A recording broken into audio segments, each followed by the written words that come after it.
when we read Bible, does it say 3 people came to see Jesus Christ? No. It doesn't say. Then why do we say 3 people came? Because there were 3 gifts. 3 gifts were mentioned in Bible. So we thought, okay, 3 different gifts are there. So 3 people would have come. And who are these 3 people? Some people say they are sorcerers. Some people say they are wise men. Some people say they are 3 kings. Why do we say they are 3 kings? The song also says 3 kings only came. Earlier centuries, when earlier Christians, followers of Christ, when they discussed about it, they thought they were kings only. Why? Because there was a prophecy made earlier that kings will come and worship Christ when he was born. Let's see the slide here. This episode of Magi Visit can be linked to Isaiah 60, when you read Isaiah 60 and Psalm 72, which report gifts being given by kings. And this has played a central role in the perception of the Magi as kings rather than as astronomer priests. Okay, that is the reason they are saying 3 kings came, because of the prophecy. Isaiah 60 is a long thing. I did not put it. Maybe if you have time you can go read it, Isaiah 60. And Psalm 72, I took 2 particular verses. It says, "May the kings of Tarshish and of the isles render him tribute.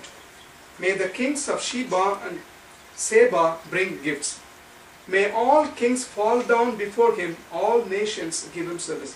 It says, and in Isaiah, it particularly talks about 3 gifts that the people are going to bring. That was also prophesied. 3 gifts. What are the gifts? Do you remember? Gold.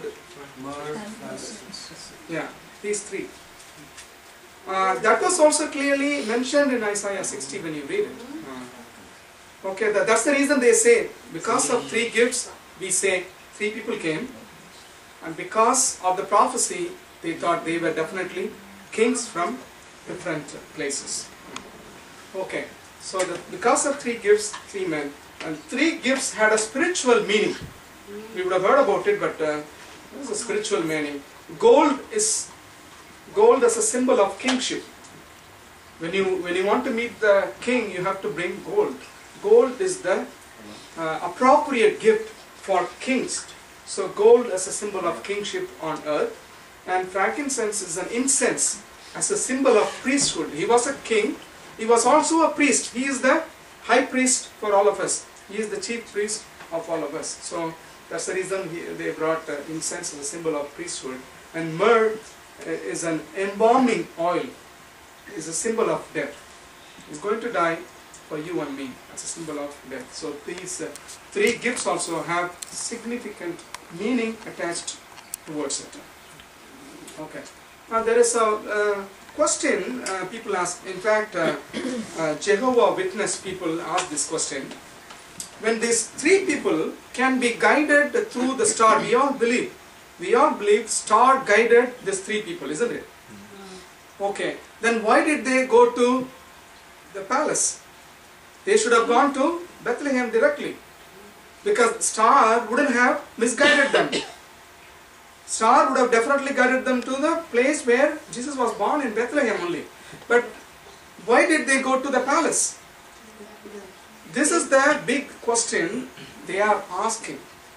Who is asking? The people who don't believe in Jesus Christ, they are asking. People who don't believe Jesus Christ is Son of God and Savior, they ask this question. And what is the answer we have? We don't have anything to quote from Bible. We don't have any reason. We cannot say why they went. But we can assume some meaning to it. How? These 3 kings were expecting a Messiah, were expecting a king of Israel, okay? They were expecting a king of Israel, because they went to the palace and asked him also, there's a king of Israel born. Where can I see him? Is what they asked. So though what I think personally is, though the star was guiding them towards Bethlehem, they thought, no, something is wrong. Sometimes when we take GPS and follow the direction of GPS, sometimes we, GPS is not guiding us to the correct side. So we follow our own route sometimes, isn't it? I think the same manner, king would be born in a palace, not in a small city and like Bethlehem. So maybe I think that's the reason they went to the palace, ignoring the guidance of the star. And finally they came to know, and then they went to Bethlehem. Okay. This is the the traditions identify a variety of different names for the Magi. In the Western Christian Church, they have been commonly known since the 8th century as Casper, Melchior, and Balthazar. These derive from an early 6th century Greek manuscript in Alexandria. There is a manuscript in 6th century found in Alexandria, which is in which it is mentioned that these are the 3 names who came and visited. And there is in a country near Alexandria, there is a tomb also for these 3 people, I believe. Yes, a tomb. I did not go into details about that, so it's all hearsay only.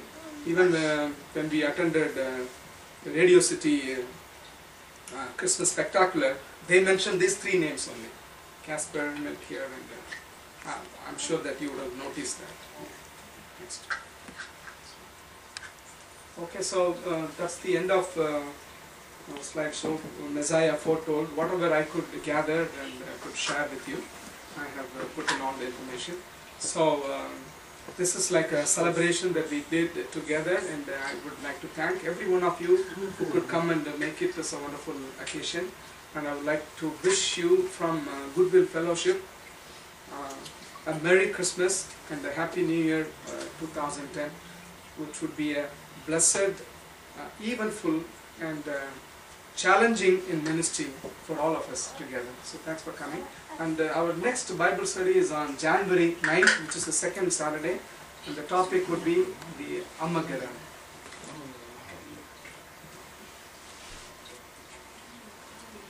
Okay, now